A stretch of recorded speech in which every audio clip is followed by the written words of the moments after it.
우리가 찬송가에도 그렇고 또 예배 안에도 송영이 있죠. 하나님께 영광, 하나님을 향한 영광의 노래, 하나님께 영광을 드리는 노래, 송영이라고 우리가 합니다.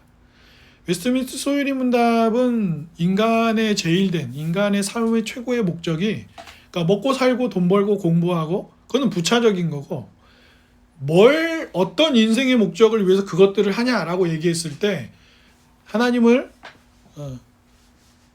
영화롭게 하고 그분을 영원토록 즐거워하는 것이다. 그래서 존 파이퍼 목사는 하나님을 즐거워하는 것이 그분을 영광스럽게, 영화롭게 하는 것이다, 이렇게 설명하기도 했습니다. 그러나 우리가 일상에서 살아갈 때 그렇게 송영을 부를 일들이 많습니까? 실제로 우리가 살 때 말입니다. 오히려 정치적인 큰 흔들림이라든가 팬데믹이 온다든가 개인적인 경제적인 어려움이 온다든가, 그죠?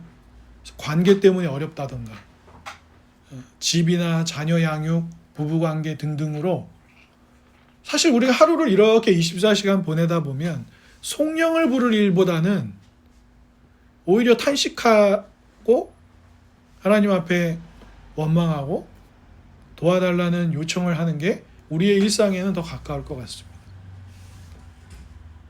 오늘날 교회의 형편들을 생각해 보아도 그렇고, 2차 세계대전이 끝나고 몇십 년 잠잠하게 지냈는데 요즘 분위기 같으면 또 뭔가 새롭게 역사가 재편되는 느낌도 지울 수가 없습니다. 여러분 혹시 그거 아십니까? 미국이나 영국, 유럽, 또 아마도 러시아 정도까지인데 다 포함하면 지금 현재 지구의 인구가 한 80억 넘는다고 하는데 40억 정도 됩니다.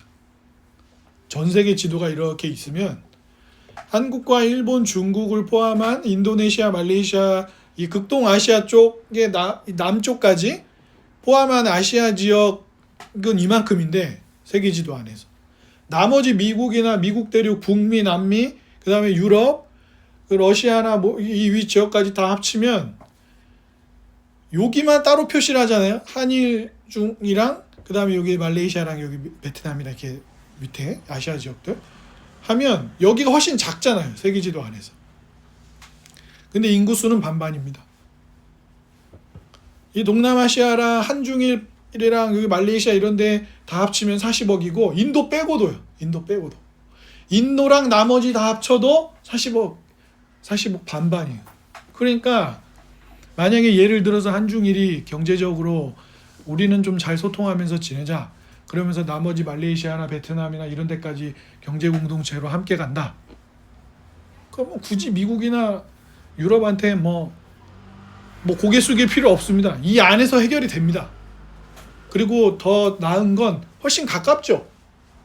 물류를 비행기로 보내든 배로 보내든 유럽 저기 멀리 미국에서 오는 게 아니고 훨씬 가까워요. 이 안에서 그냥 위아래 왔다 갔다, 양옆 왔다 갔다. 일본하고 우리나라가 정치적으로는 역사적으로는 그렇게 사이가 안 좋다 해도 하루에도 제일 많은 물류나 사람이 오가는 게 가까운 옆에 나라이기도 하고요.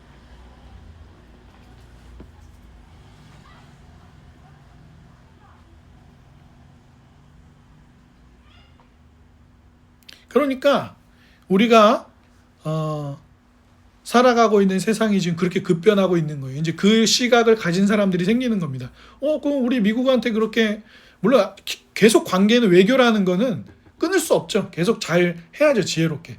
끊는다는 의미가 아니라 그렇게 새롭게 보기 시작했다는 겁니다.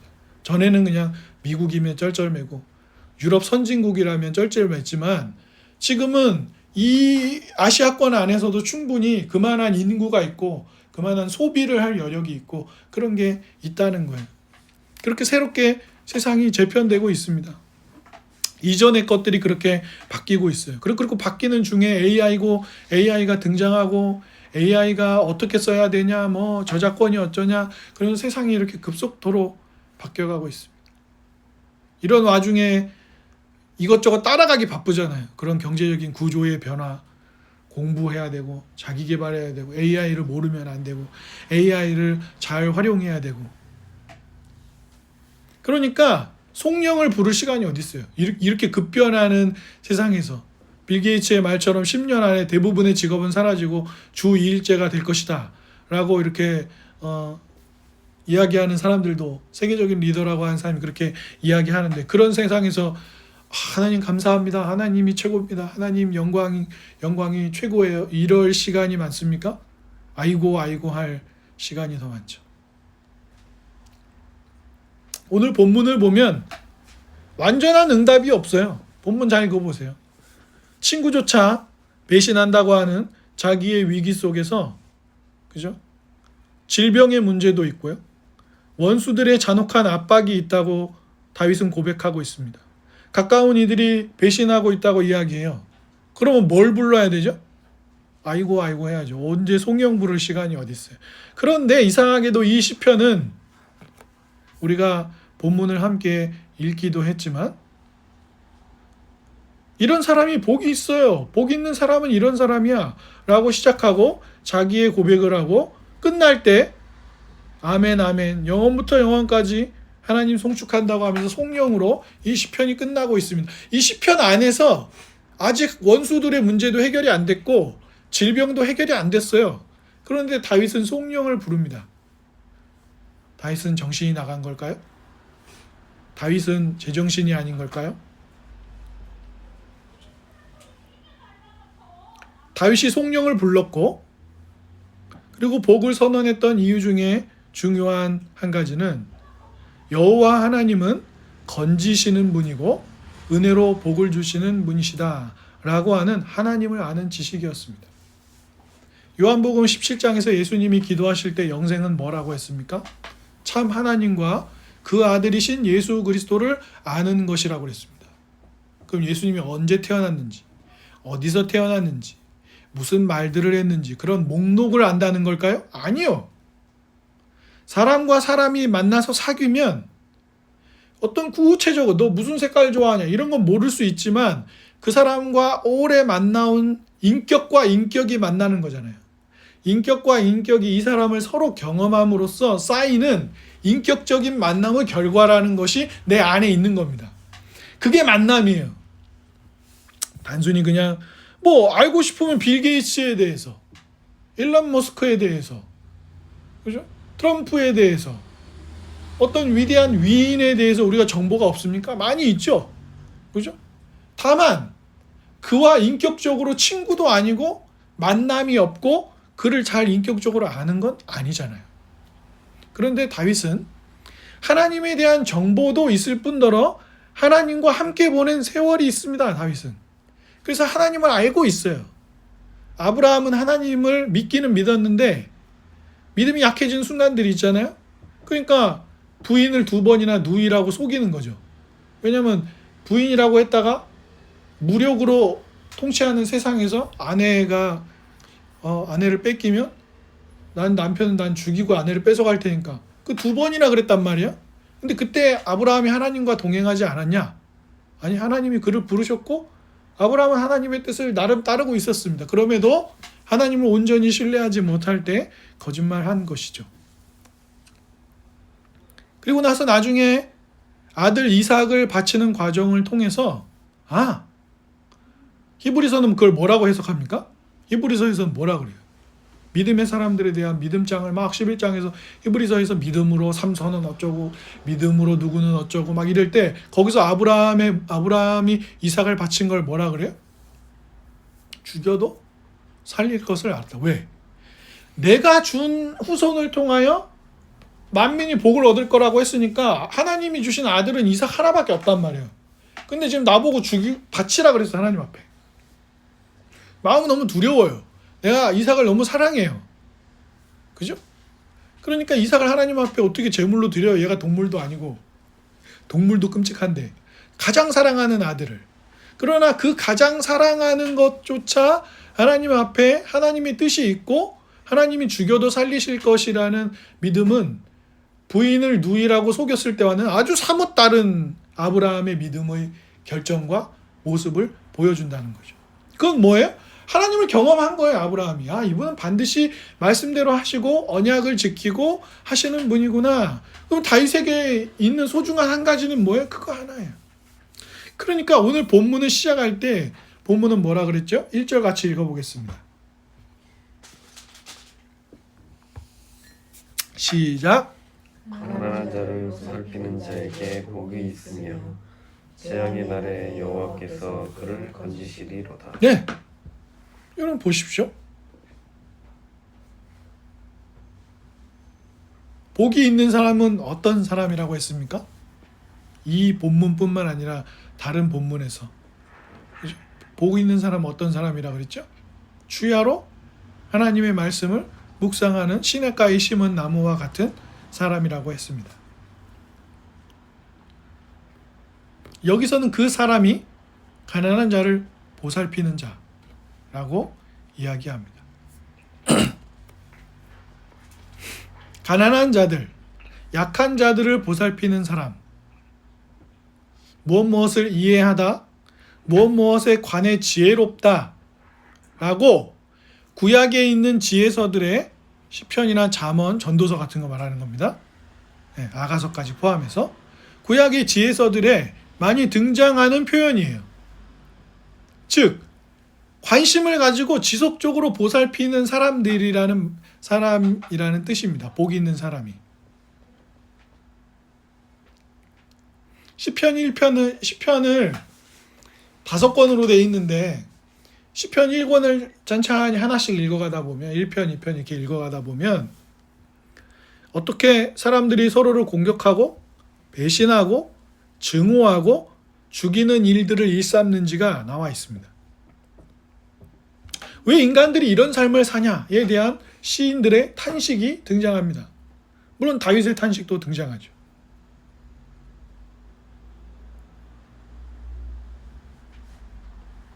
그런데 어떻게 그런 이들이 복 있는 사람으로 살 수 있느냐?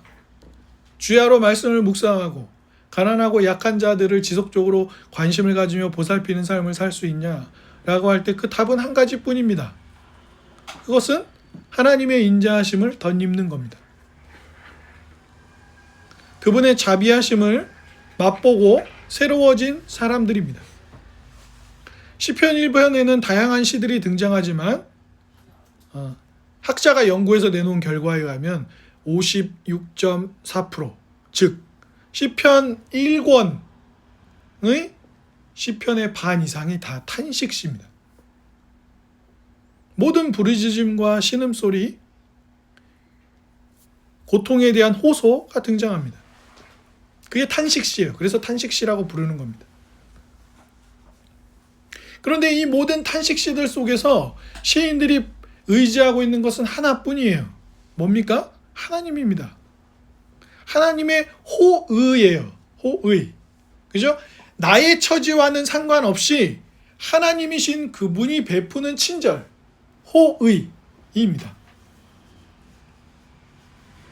누군가의 삶의 형편이나 그의 외모나 조건이 아니라 하나님이 인자하신 분이기 때문에, 하나님이 사랑이시기 때문에 베푸시는 일방적인 호의입니다. 그게 뭐예요?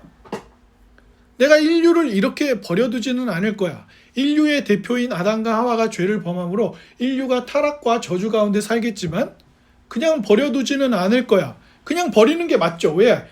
선악을 알게 하는 나무의 실과를 먹으면 정령 죽으리라고 했으니까 약속대로 따르면 아담과 하와를 바로 그곳에서 죽이는 게 맞습니다. 영원한 죽음을 맛보게 하는 게. 그러나 하나님은 좋은 소식을 주시죠. 여자의 후손에 관한 소식을 주십니다. 다윗의 후손이 영원히 다스릴 것이라는 소식, 아브라함의 후손이 만민에게 복이 될 거라는 소식을 주심으로 우리가 들은 복음을 똑같이 주시고 그 복의 핵심에는 그리스도가 계신 것입니다. 그래서 사람들은 반복적으로 하나님의 뜻을 어기죠. 하나님을 저주하고 하나님을 거부하고 하나님을 거절합니다. 그러나 하나님은 내가 하나님으로서 너희의 하나님이 되고 너희는 내 백성이 될 거야. 내가 너희에게 구원자를 보내겠다. 아브라함에게 후손이 있을 것이다. 아담에게 후손이 있을 것이다. 다윗의 후손이 올 것이다. 라고 약속하시는 것입니다. 그 약속하신 사랑이 뭐라고 우리가 뭐라고 부르는 거예요? 그 헤세드라고 부르는 거예요. 언약의 사랑.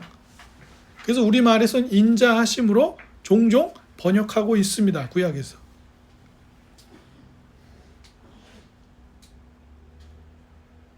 그것을 맛보는 것이 성경은 신앙을 가진 사람들의 핵심이라고 설명하고 있는 것이죠.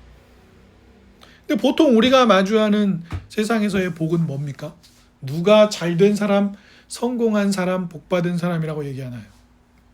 많은 돈, 명예, 권력, 어떤 물질적인 많은 것, 혹은 아주 도덕적인 삶의 어떤 사람들을 감동시킬 만한 도덕적인 모범을 보이는 사람들을 복 있다고 말하죠.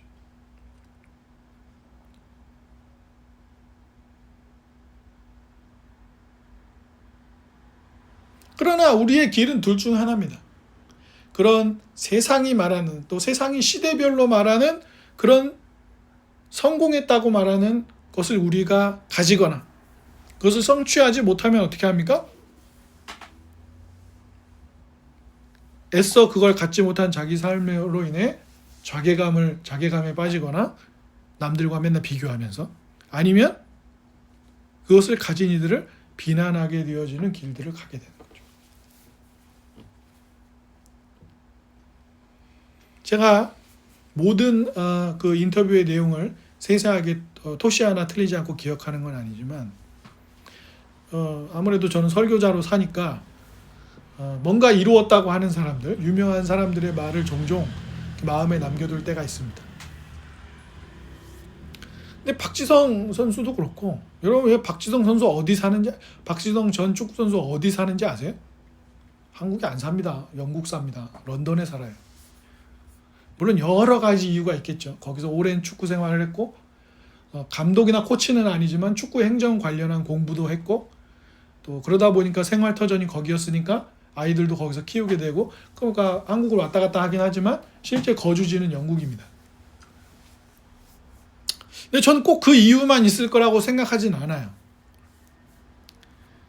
유명인으로서 겪어야 하는 일들이 있잖아요. 한국에 살면 어디 함부로 갈 수 있나요? 마트도 함부로 못 가요. 다 알아보잖아요. 그죠? 김연아 전 피겨 스케이팅 선수도 마찬가지죠. 어디 함부로 이렇게 막 다닐 수 있겠습니까? 아마 사는 것도 굉장히 조심조심해서 살 거예요. 좋지 않은 일에 이름이 연결되고 이런저런 이야기들이 나오면 그걸 감당하기가 참 어렵죠. 예전에 김연아 선수가 선수 생활 때 그 올림픽에서 첫 정말 금메달을 따고 그때 참 많이 울었잖아요. 그때 김연아 선수가 보통 그런 얘기 잘 안 해. 되게 뭐라 할까? 담백하고 담대한 인터뷰를 많이 했는데, 그때 김연아 선수가 그런 얘기 했습니다. 5천만이 금메달 따기를 원하는 거예요. 자기한테 막 내색은 안 해도. 다들 따기를 원하잖아요. 우리나라에서 피겨스팅 이렇게 연습장도 없어가지고 떠돌아다니죠. 아사다마오는 자기 이름으로 국가나 협회에서 항상 잘 연습할 수 있는 스케이팅 장소를 제공해 줬다고요. 근데 우리 김연아 선수는 스케이팅장 연습할 때도 없어가지고 여기저기 막 돌아다니면서 연습하고, 또 좋은 피겨 스케이팅 연습장은 얼음은 잘 얼어 있는데 따뜻하대요. 춥지가 않대요. 근데 김연아 선수는 맨날 추운 데 가서 연습해갖고 감기 걸리고 그랬다는 거 아니에요.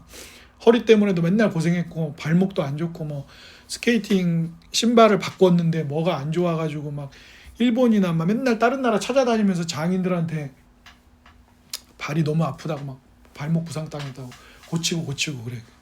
근데 나는 너무 힘들고 누구 도와주는 사람 하나 없고, 한때 막 그런 얘기가 있었어요. 김연아 너무 자기가 연예인이냐, 광고 왜 이렇게 많이 찍냐. 전 잘 모르는데 전지훈련 뭐 이렇게 캐나다나 이런 데 한번 가면 2-3달 갔다 오는데 뭐 3천만 원, 5천만 원 막 이렇게 든대요. 코치한테 돈도 줘야 되고, 장소 사용비 내야 되고, 음식 해서 거주하는 돈 내야 되고, 비행기 왔다 갔다 그렇게 든대요. 근데 그거를 계속 해왔는데 부모님이 부자가 아니더라고요. 그럼 어떻게 했겠어요? 빚 내고 막 그랬을 거 아니에요. 그러니까 광고라도 찍을 수 있으면 열심히 찍은 거죠. 그거 해야 그 돈 메꾸고 했을 거 아닙니까? 제가 이렇게 유명인들의 삶을 말씀드리는 건 5천만의 기대를 가지고, 아니 유치원에서 노래 부르는데, 제가 아직도 기억나는데 어린이집에서 노래 부르는 뭐 그런 게 있어요. 채울이 앞에, 평소에는 엄마 아빠에서 그렇게 까불까불 노래 부르고 막 집에 연습하고 그러다가, 제가 아직도 그 영상 가끔 보는데, 그 어린이집에서 노래 부르는데 애가 얼굴은 이미 굳었고, 이 얼굴은 이미 웃음이 없어요. 굳었고, 선생님이 앞에서 이렇게 손 모아야지, 막 처음에 막 손 모아야지, 그러니까 막 기계적으로 막 이렇게 하고 있더라고요. 거기 몇십 명이나 모여 있어요. 그게 부모님도 없어. 선생님들하고 애들만 있는데도 애가 그렇게 긴장을 한단 말이에요. 근데 여러분 생각해 보세요. 5천만 명이 김연아 금메달 딸걸? 금메달 딸걸? 야, 박지성 골 넣었어 못 넣었어? 맨날 이러고 있으면 얼마나 스트레스 받냐 말이에요. 얼마나 스트레스 받겠어요. 저는 감당 못할 것 같아요. 저는 진짜로. 그죠?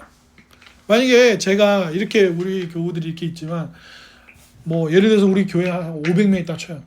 500명이 뭐 이번 주 설교는 이랬어 저랬어, 지난주 설교는 이랬어, 저는 매주 그러면 저는 못 살 것 같은데, 저는 소리 지를 것 같아요. 설교나 잘 들으세요. 뭐 잘 듣지도 않으면서 설교 이랬다 저랬다 말만 많으십니까? 막 그 돈이라도 많이 주든가요. 돈 많이 줘요. 책이라도 많이 봐야 돼. 돈 없어요 나. 이렇게 얘기하게 될 것 같은데, 이거 압박을 감당할 수 있을까요? 그러니까 수많은 스타들, 가수, 영화배우 이런 사람들이 마약, 우울증, 뭐 프로포폴 약물 사용했다, 공황장애 등등을 하고, 김구라 씨 같은 사람도 공황장애 때문에 얼마나, 이경규 씨도 얘기했잖아요. 공황장애. 그죠? 부족한 것 없고 돈도 많고 유명하기도 하고 자기 분야에서 꽤나 성공하고 존경받는다고 하는데도 이 수많은 것들에 시달린단 말이에요. 꼭 이렇게 유명하지 않아도 그럴 수도 있고요. 당연히 누구나.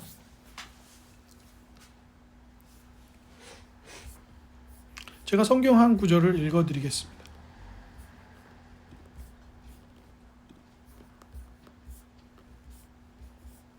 안 찾으셔도 돼요. 제가 읽어드리도록 하겠습니다. 신약 성경 마태복음 2장 17절인데요.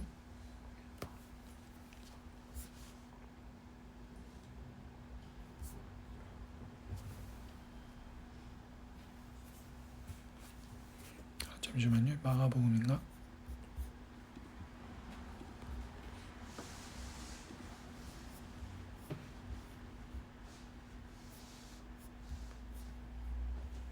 제가 찾아서 읽어드리겠습니다. 네, 우리가 잘 알고 있는 구절을 예수님 말씀하십니다. 마가복음 2장 17절에, 마가복음입니다. 예수께서 들으시고 그들에게 이르시되 건강한 사람에게는 의사가 쓸데없고 병든 사람에게야 쓸데있느니라. 나는 의인을 부르러 온 것이 아니요 죄인을 부르러 왔노라. 이렇게 말씀하십니다. 예수님이 왜 이 땅에 오셨고 무슨 일을 하러 오셨는지를 너무 선명하게 마가복음 시작 서두에 얘기하고 계시죠. 마가복음 2장이니까.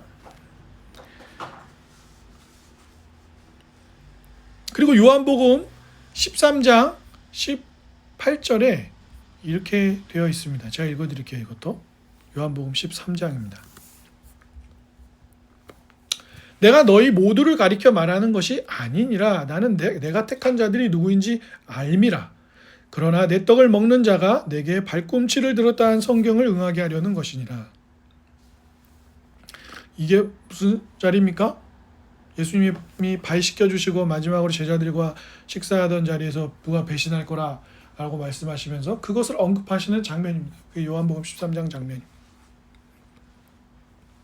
배신의 자리에 유다의 배신이 있고, 유다의 배신을 이야기하면서 오늘 시편 41편의 9절 말씀이 인용되고 있습니다.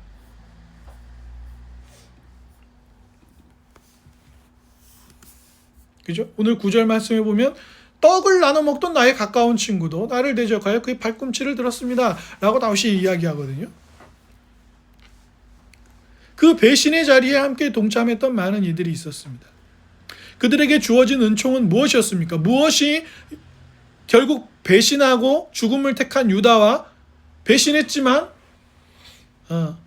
끝까지 나중엔 주님을 전하는 삶으로 나아갔던, 그리고 예수님이 병든 자를 위해서 왔다고 말하는 그 소명을 이어서 복음을 전했던 사도들의 삶, 제자들의 삶은 유다와 무슨 차이가 있었습니까? 이 구절에 인용된 다윗을 고통스럽게 했던 친구들의 배신이 언급되어지는 배신과 다윗의 삶이 다른 것처럼 가룟 유다의 배신과 다른 제자들의 삶은 무슨 차이가 있었습니까? 그냥 하나뿐입니다. 가룟 유다는 삶의 끝자리에서 나 같은 주님을 배신하니 후회는 했지만 후회를 한 거죠. 내가 왜 예수님 배신했지? 후회스럽다. 그러면서 돈을 은 30전 줬던 거 돌려주고 던져놓고 자기는 죽었습니다. 그런데 예수님을 3번이나 모른다고 부인했던 베드로, 그리고 다 도망갔던 제자들, 그들은 무슨 차이가 있어서 나중에 한쪽은 죽음으로 삶을 마감하고 한쪽은 주님을 전하다 죽게 되었냐 이것입니까? 이것입니다. 하나뿐입니다. 오늘 본문이 말하는 것 하나입니다. 아직 일이 해결이 안 됐어요. 원수는 그대로 있고 질병의 문제도 아직 그대로 있습니다. 그런데 송령을 불러요. 길은 둘 중 하나죠. 미쳤거나 다윗이 미쳤거나 어떤 근거가 있는 얘기를 하는 거죠. 그러면 왜 송령을 했을까 하면 하나입니다. 그 인자하시고 호의를 베푸시는 하나님의 은혜를 경험했다. 그거 하나가 차이 나는 것입니다. 하나가 차이 나는 거예요. 그것뿐입니다. 세상은 권력이 있고 돈이 있고 세상이 말하는 성공을 한 게 진짜 성공한 거지 라고 이야기한 우리에게 반복적으로 설명합니다. 그래서 제가 자기계발서들이 의미가 있으면서도 저는 자기계발서를 잘 읽지는 않아요. 어떤 정말 제가 좋아하는 유명인이 있다면 읽어보긴 하지만 그걸 답습하려고 하지 않습니다. 김성근 야구의 신이라 불리는 김성근 감독의 삶은 김성근의 삶이에요. 야, 너는 왜 이대호처럼 홈런을 못 치냐? 야, 너는 왜 오타니처럼 야구를 못해? 야, 160km 빵빵 던지고 홈런도 막 1등으로 때리고 그럴 수 있잖아. 지금 오타니 쇼헤이 아마 오늘까지는 제가 알고 있기로는 지금 미국 메이저리그 야구 전체에서 홈런 1위거든요. 야, 너는 왜 박지성처럼 못하냐? 너는 왜 김연아처럼 못해? 자꾸 생각만 하지 말고 뭐든지 해.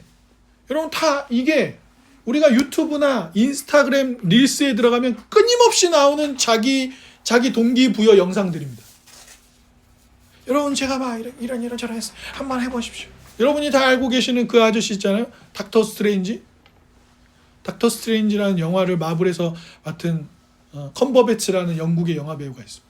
그 사람이 어디서 연설하면서 뭐 으르렁거리고 뭐 짜증내고 뭐하고 막 영어로 막 그 유명한 영상 있어요. 연설 영상. 그런 거 하지 마시고 하라고 좀 하라고.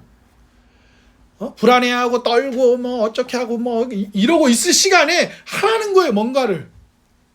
그게 모두에게 해당되는 이야기일까요? 그래서 그거 보고 자기가 감동을 받았어. 그럼 어떻게 해요? 아들아, 엄마가 컴버배치 영상을 봤는데 거기서 컴버배치가 이러지 말고 저러지 말고 이러지 말고 막 링크도 아들한테 막 영상 보라고 보내주고 이러지 말고 당장 하라 그랬어. 이불을 털고 일어나 이놈의 새끼야. 그러면서 아들 보고 딸 보고 너는 왜 못하냐? 너도 할 수 있어. 아니라니까요. 모두가 똑같이 그렇게 할 수는 없어요. 누군가는 좀 더 내향적이고 누군가는 외향적이에요. 그런데 그 외향성과 내향성이라는 건 모두 가지고 있거든요. 사람들이. 어떤 사람은 외향적인 게 자기 삶에서 51%야. 근데 내향성도 49가 있어요. 어떤 사람은 외향성이 막 99예요. 근데 내향적인 것도 1%가 있어요. 그리고 내가 에너지가 있을 때는 내 외향성이 잘 발휘가 되지만 내가 힘이 없고 지금 우울해요. 그럼 외향적인 게 잘 발휘가 됩니까? 안 되죠. 아버지 돌아가셨는데 아버지 돌아가신 장례식장에서 댄스 할 거예요? 아니잖아요. 물론 어떤 이유 때문에 할 수도 있지만. 그러니까 모두가 똑같은 환경과 똑같은 삶의 자리와 그런 거 아닌데 이런 동기부여 영상들은 끊임없이 사람들을 자극해요. 그래서 어디로 가라는 거예요. 그 동기부여 영상들이 우리에게 어디로 가라고 얘기하냔 말이에요. 유명해지세요. 당신도 셀럽이 될 수 있습니다. 당신도 작가가 될 수 있습니다. 요즘 출판사 서점, 교보 이런 데서도 그런 광고 되게 많이. 다음 인터넷상에 있는 다음 카페에서도 티스토리나 이런 거 할 때 브런치 이런 거 할 때 당신도 작가가 될 수 있습니다. 지금 그리고 브런치에서는 1년에 아마 좋은 블로그에 계속 글 잘 쓰고 좋게 하는 사람들은 책도 내주고 막 그래요. 브런치에서. 모두가 작가가 될 수 있습니까? 모두가 연기를 하나요? 모두가 음식을 잘 만들 수 있나요? 어떤 사람은요, 계란 후라이 하는 것도 힘들어하는 사람도 있어요. 근데 그 사람 보고 할 수 있어! 계란 후라이를 어떻게 잘할 수 있는지 생각하기 전에 일단 가스레인지 앞으로 가! 이런 게 너무 많단 말이에요, 지금. 그런 게 청소년들과 청년들, 이런 사람들을 계속 자극만 할 뿐이에요. 그게 아무 소용이 없다거나 아무 가치가 없다는 게 아니라 끊임없이 그 이야기들의 결론은 잘 되고 돈 벌고 그렇다는 거예요.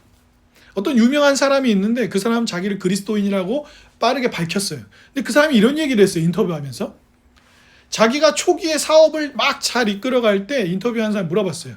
어떻게 하셨습니까? 그러니까 자기는 이런 사업을 했는데 자기 동종 업계에 비슷하게 있는 사람들이 워라밸을 이야기하더라 이거예요. 적당한 때가 되면 쉬더라 이거예요. 일주일에 한 번은 쉬더라 이거예요. 그래서 자기는 잘 됐다 이렇게 생각을 했다는 거예요. 이 사회가 막 워라밸, 일과 쉼의 균형을 이루어야 된다 이런 얘기가 막 나왔을 때 자기는 좋았대요. 왜? 자기는 동종업계의 사람들은 워라밸 이야기하면서 쉴 때 자기는 잠을 줄이고 일을 더 열심히 해서 자기는 더 벌었다는 거예요. 제가 그 교인이 우리 교회 교우였으면 전 그 사람 때렸을 거예요. 그게 대외적으로 다 사람들이 볼 수 있는 유튜브의 인터뷰로 나갔기 때문이에요. 그건 예수 그리스도를 믿는 사람으로서 우리의 이웃들을 향해 할 수 없는 말이에요. 물론 한참 일이 잘 되고 일거리가 몰려올 때는 잠을 줄이면서 해야 될 때도 있겠죠. 왜냐하면 물품을 제공하기로 한 약속을 지켜야 될 거니까요. 하지만 예수 그리스도를 믿는 사람은 계명을 따르는 사람이고, 계명을 따르는 사람들은 이웃들이 노동의 현장에서 과로하거나 과로로 쓰러지거나 과한 노동으로 삶을 착취당하는 일을 막아야 하는 사람이에요. 그런데 거기 보고 이웃들에게 나는 그걸 더 좋게 여겼습니다. 잠을 줄여서 난 돈을 더 벌었어요. 그거 벌어서 뭐 할 건데요? 그 돈 벌어서. 물론 이렇게 말하겠죠. 기부할 수 있고 이웃들을 도와줄 수 있고. 하나님은 그런 방식으로 돈을 버는 것을 원하지 않으십니다. 원하지 않으세요. 그런 성공하는 어떤 동기부여나 방식이 아니라 하나님께서 어떻게 당신의 아들을 죽이시면서까지 죄인인 나를 구원하셨는가가 나를 어디로 이끌어요? 참된 소망과 성령으로 이끄는 것입니다. 그러니까 가끔 예수님이 비유를 하시면 자꾸 거지가 나와요. 그죠? 부자와 거지가 있잖아요. 근데 부자는 이 세상에서 누릴 거 다 누리고, 그리고 예수님이 이 부자를 설명하실 때 여러분 나중에 그 비유를 집에 잘 읽어보세요. 그 부자가 나쁜 짓 하는 사람이라고 본문에 나옵니까? 물론 죄인이니까 지옥에 간 걸로 나오겠지만 우리가 일상적으로 생각할 때 막 부자인데 막 진짜 막 온갖 나쁜 짓 다 하고 막 그런 부자로 안 나와요. 그런데 예수님은 거지는 아브라함의 품에 안겨 있고 부자는 지옥에 가갖고 막 물 한 방울만 찍어가지고 내 혀에다 이렇게 닿게 해주면 너무 좋겠어요. 이 지옥은 너무 뜨겁고 힘이 드네요. 그것도 안 됩니까? 그러면은 누가 좀 우리 집에 가가지고 우리 식구 남아있는 식구들한테는 이렇게 되면 안 된다고 좀 얘기 좀 해주세요. 그것도 안 된대. 살아있는 사람들에게 말씀 들을 기회가 있으니까 그때 안 믿으면 소용없다 이러면서 비교되는 대상이 우리가 생각할 때는 왜 예수님 그 부자 청년에 대해서 왜 예수님이 부자 청년이 돌아가고 나서 부자가 천국 가는 거 되게 힘들어. 그랬을 때 제자들이 왜 놀랬다 그랬죠? 당시 사람들은 부를 가졌다는 것은 하나님이 그를 복 주셨다는 표로 여겼단 말이에요. 근데 예수님이 부자는 천국 가기가 참 힘들어. 그러니까 제자들은 놀란 거예요. 뭐라고? 부자인 거는 하나님한테 복 받아서 그런 거 아니야? 근데 왜 하나님한테 복 받은 사람들이 왜 천국에 못 가고 왜 힘들어? 왜 천국 가기 힘들어? 제자들은 놀랐단 말이에요. 근데 예수님은 비유 뒤 비유에 부자를 얘기하고 거지를 얘기해요. 한 사람은 복 받은 표고 한 사람은 거지예요. 근데 가 있는 결론의 장소는 달라요. 즉 무엇입니까? 우리가 자꾸 성공이라고 말하고 대단하다고 말하고 위대한 일이라고 말하는 것들이 가치가 없는 것은 아니지만 하나님이 말씀하실 때의 복, 가난한 자들을 계속 지속적으로 보살피는 삶, 그리고 주야로 말씀을 묵상하는 복이 있는 사람의 삶은 무엇입니까? 하나님의 호의를 경험한 사람들이 가난한 자들을 지속적으로 보살피는 사람 되는 거예요. 왜? 그럼 만약에 가난한 자들을 막 보살피다가 돈 없어. 그럼 돈 없어서 안 해. 시간 없어. 그럼 시간 없어서 안 하게 되잖아요. 그럼 어떻게 지속적으로 그걸 합니까? 어떻게 지속적으로 주야로 하나님의 말씀을 묵상하냐고요. 예수님 때문이에요. 예수님 때문. 그죠? 생명의 역사 속에는 항상 말씀이 있어요. 그리고 결국 누가 왕이며 누구를 바라보고 의지할 것인가에 대한 요구가 시편에 계속 반복적으로 등장합니다. 주 안에 사랑하는 여러분, 여러분 무엇을 의지하고 있습니까? 여러분 오늘 저녁에 잠들기 전에 우리는 송영을 부를 수 있을까요? 하나님을 영화롭게 하는 노래를 부를 수 있을까요? 그분의 호의를 경험하지 못하면 노래를 부를 수 없습니다. 그리스도께서 우리를 위해 무엇을 하셨는지를 알지 못하면 하나님의 호의를 알지 못하고 하나님의 호의를 알지 못한다면 우리는 송영을 부를 수 없어요. 얼마나 많은 교회들이 요즘에도 교우들에게 뭘 가르칩니까? 잘 되십시오. 성공합시오. 그러니까 잘 안 되는 말라는 말도 아니고 성공하지 말라는 말도 아니고 세상으로부터 칭찬과 존경을 받지 말라는 말도 결코 아닙니다. 여러분 예전에 우리 루디아 세례 받을 때 제가 그때 목사 아니어가지고 시간교회 이정기 목사님 오셔가지고 그날 우리 첫 성찬도 하고 유아 세례를 주었습니다. 그 이정기 목사님 교회 이제 지금 많이 커졌는데 그 이정기 목사님 교회에 강 목사님이라고 한 분 계세요. 근데 그분이 뭐냐면 김장하 교수님 장학생입니다. 김장하 어르신의 장학생이었어요. 그래서 원래는 학부 때는 공대를 다녔다 그랬나? 좋은 대학을 다녔어요. 명문대를 다녔습니다. 근데 이제 목사가 되려고 그래가지고 선생님, 제가 선생님한테 돈 받고 이렇게 공부를 해왔는데 제가 목사가 되려고 그럽니다. 선생님은 종교가 없으신데 제가 종교인의 길을 가게 돼서 혹시 좀 섭섭하고 그러신지요? 그러니까 김장하 선생님이 아니라고. 목사는 사람들에게 좋은 말 해주고 사람들을 살리고 좋은 대로 이끄는 사람이니까 잘 됐다고 막 이렇게 축하해 주셨다고 하더라고.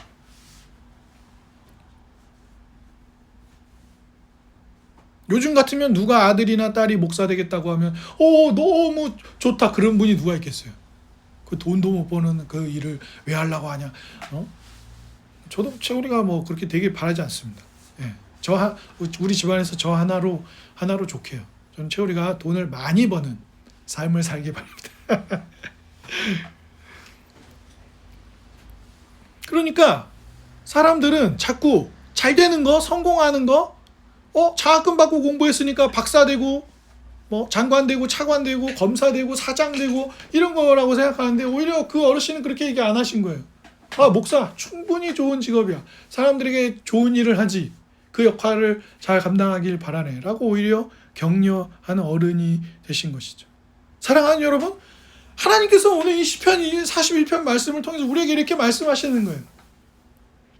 우리에게 주어진 삶의 자리에서 우리가 결코 다 잃어버려도 하나는 잃어버리지 말아야 돼. 그게 뭐예요? 따라해 보겠습니다. 헤세드. 그거 잃어버리지 마시라고. 그러니까 우리가 오늘 그 찬송을 부른 것입니다. 구주를 생각만 해도 이렇게 좋거든. 그분을 만날 때야 얼마나 좋으랴. 이게 동감이 되십니까? 여러분 한없이 예수님이 보고 싶은 날이 있으셨습니까? 그분을 생각만 해도 그분이 나를 위해서 무엇을 하셨는지 말씀만 읽어도 이렇게 좋거든. 그분을 직접 인격적으로 마주하는 그날이야 얼마나 또 더 좋겠느냐. 물론 그건 실물로 보는 것만을 이야기하는 것은 아닐 것입니다. 사랑하는 여러분, 우리의 삶을 지탱해주는 하나의 나무, 하나의 기댈 언덕이 있다면 그것은 구주께서 우리를 위해 하신 일입니다. 그것이 우리를 감동할 때마다 우리는 포기하지 않고 누군가를 섬길 수 있습니다.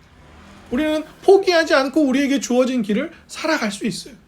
이것 때문에 안 하고 저것 때문에 안 하고 이것 때문에 포기하고 저것 때문에 포기할 이유들이 너무 많아요. 우리 삶에는 안 할 이유가 너무 많습니다. 여러분 세계 평화를 위해서 예를 들어서 우리가 유엔에 들어가서 일하고 있다고 생각해 보십시오. 잘 됩니까 그게? 유엔 사무총장이라고 해봤자 겉으로만 존경해 주지 강대국들의 정상들은 무시합니다. 미국 대통령이 한마디 하면 깨갱하는 거예요. 그럼에도 불구하고 그 자리에서 그 삶을 감당하는 이유는 무엇입니까?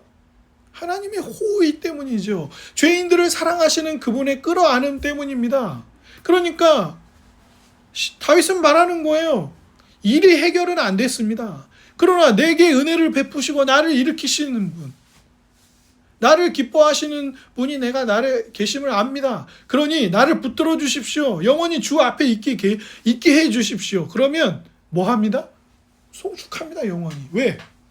하나님이 반드시 선하신 대로 일을 이루실 거라는 걸 아는 것이고, 이것저것 다 안 돼요. 돈도 못 벌고 막 병도 걸리고 난리 났습니다. 그때 하나 절대 지울 수 없는 것은 무엇입니까? 다 지워도 우리 주 예수 그리스도께서 우리를 위하여 하신 일은 없어지지도 않고 지워지지도 않는 일입니다. 우리가 무엇 가운데 있다 한들 그분의 죽으심이 취소되겠습니까? 우리가 무엇을 한들 그분의 부활이 취소되겠어요? 지워지겠어요? 없어지겠습니까? 얼마나 많은 사람들이 야 기독교는 앞으로 100년 안에 없어져. 이런 얘기한 사람들이 역사 속에 수두룩합니다. 그런데 왜 지금 오늘 여기까지 우리의 삶 속에 기독교 신앙이 머물러 있습니까? 그 핵심에는 우리 구주 예수 그리스도의 죄인들을 대신하시고 형벌 받으시고 부활하신 사랑과 그를 보내신 성부 하나님의 계획과 사랑, 그리고 성부 하나님과 성자 하나님이 하신 일을 우리 안에 믿게 하시는, 기억나고 가르치시는 성령 하나님, 이 삼위 하나님의 역사가 우리 가운데 있기 때문입니다. 부디 그것을 믿고 그 호의를 날마다 더 깊이 알아가고 누리는 우리 모두가 되기를 주님의 이름으로 축복합니다. 아멘.